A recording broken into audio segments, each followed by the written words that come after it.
Hello and good morning. It is Ray Eason or Ray Ia with the Ancient Tree of Life channel and show. So today is December 4th, 2019. It's about 8:20 in the morning. It's currently raining right now, so we finally got rain. Yes, I know some people are just like, snow is great, but rain and water is lovely. This is a special edition of the Ancient Tree of Life show. To see it in its full entirely, subscribe to my YouTube channel. If you haven't already subscribed to the YouTube channel, go ahead and do that now. But in this particular show, or in this particular discussion, we're going to be talking about, I want to start a new sort of a project, but I need your help, right? So, if you've read the Atlantean, the Emerald Tablets by Thoth the Atlantean, you'll sort of get a feeling or a vibe for the very beginnings of ancient Egypt or ancient Kemet and the end of Atlantis. So Atlantis coming to an end, that age coming to an end, and then the new age of ancient Kemet rising up. Because in the Atlantean tablets, it actually says that when Atlantis sunk, that the priest of Thoth, the priests and priestesses, rose up in their I can't remember, is their airships? Not their airships. They rose up in their starships, right? And they went towards the east or into Kemet, and they enacted the plan set forth by the Dweller in Atlantis. And the Dweller was like Amen, I believe. It was the hidden spirit of Atlantis that the priests and the priestesses worked with exclusively, right? So the Dweller told Thoth and his priests and priestesses to go to Kemet and enact the plan, right? So what was that plan?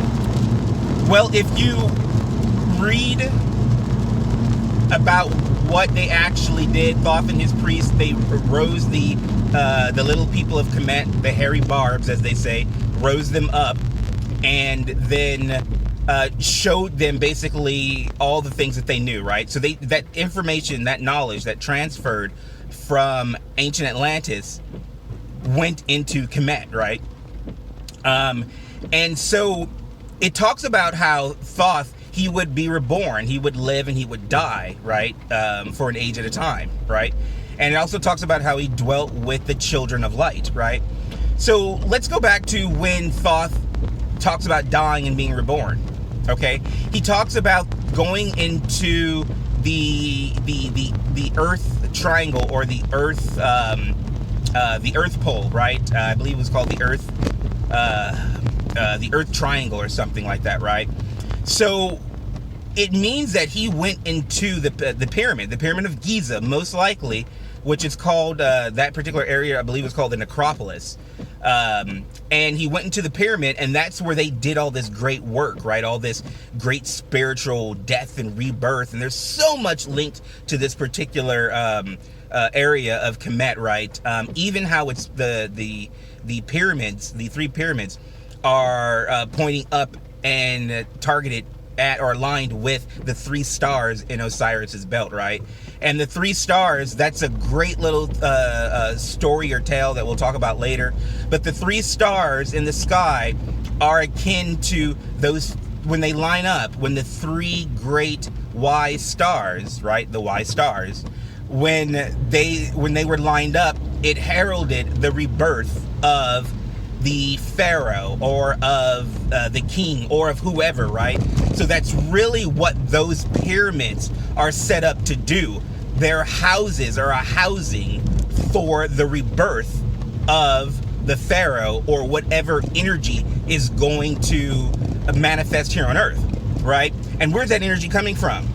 That energy is coming from what the ancient people of Kemet called the Djheuty, right? And where's the Djheuty? Well, where are those three stars? Okay, so the three stars in Orion's belt, right? That area, that star cluster, where they've said they believe that there's a lot of star clusters there in the stars, and they believe that that's where a lot of life potentially came from. Not just the ancient Egyptians. There's been some modern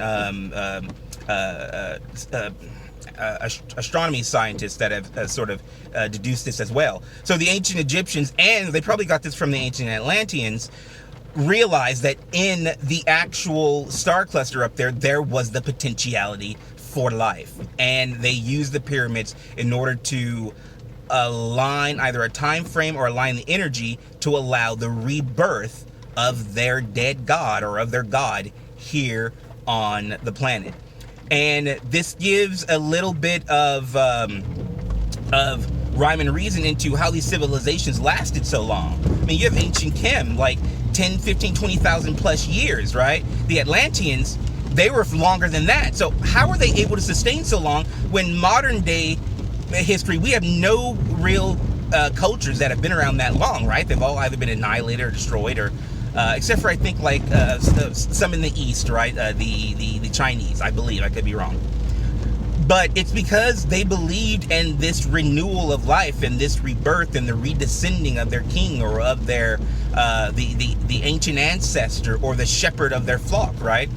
And that's really what we're talking about here, is the rebirth of oneself, the rebirth of a higher energy, the death of self, and the rebirth, and how we can create a new way of being, or a new race of being, if you will. And I'm going to touch on this later, because there's some interesting things about, in various cultures, even ancient Sumeria, where they talk about how humans were initially created, right? The first humans created. And that's kind of what we're going to be talking about, right? And the symbology behind it, because it's possible that humans did exist, but they weren't of the understanding or of the higher vibration as these particular newer humans who were being created by these priests and priestesses through this energy of this god network, right? This god and goddess network, this a nature network, or